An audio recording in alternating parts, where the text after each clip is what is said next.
Hi, I'm Chef Frank Saulle, and welcome to A Taste of Brooklyn. Today is Christmas Day, and I'm preparing some appetizers for Priya's birthday.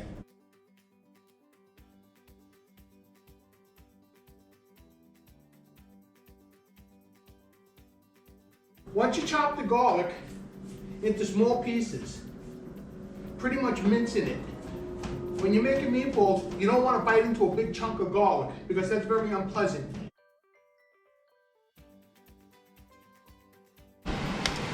Make sure your balls are properly seasoned. If the meat starts sticking to your hands, as you can see here, a little bit of water should do the trick.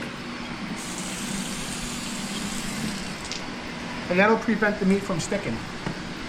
Just continue rolling them until all your meatballs are done. You want them approximately the same size, but like I say, they don't have to be perfect. You don't want them to look like they were processed and they just came out of a bag.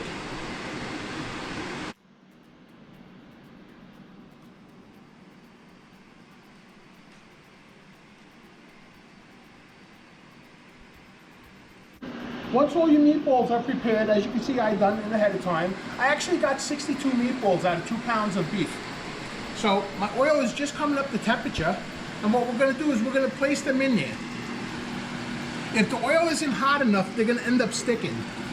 When you put them in the pan, give space around them. You don't want to crowd the pan. That's the worst thing you could do.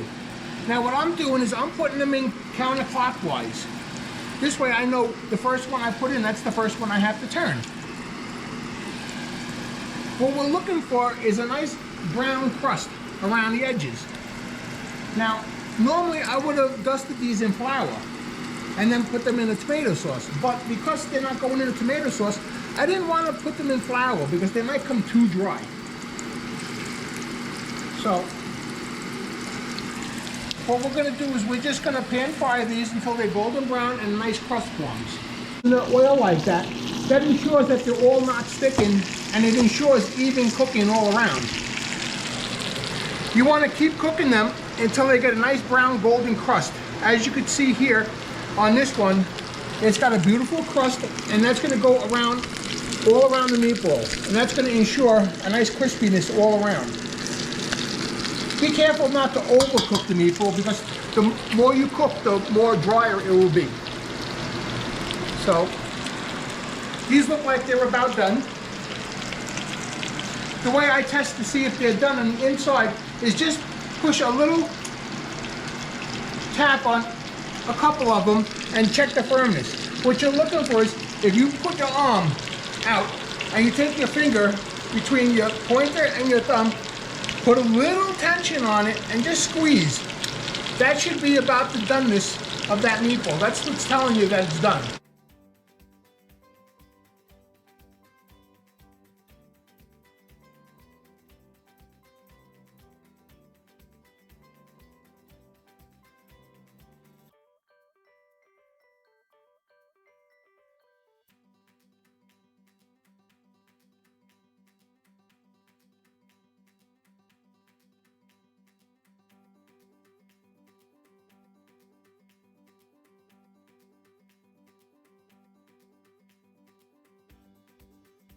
When you're done cooking, make sure you clean all your utensils, as a clean kitchen is a sanitary kitchen. Especially now with the coronavirus, you need to be as sanitary as possible.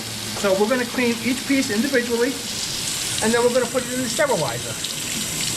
See, luckily me, I'm equipped with a sterilizer here, so I can sterilize everything. And when you're done doing that, it's time to get this party started. My bowls are already on the stick, and since it's Priya's birthday and she is a porn star, I hope she can fit more than 2 of my bowls in her mouth.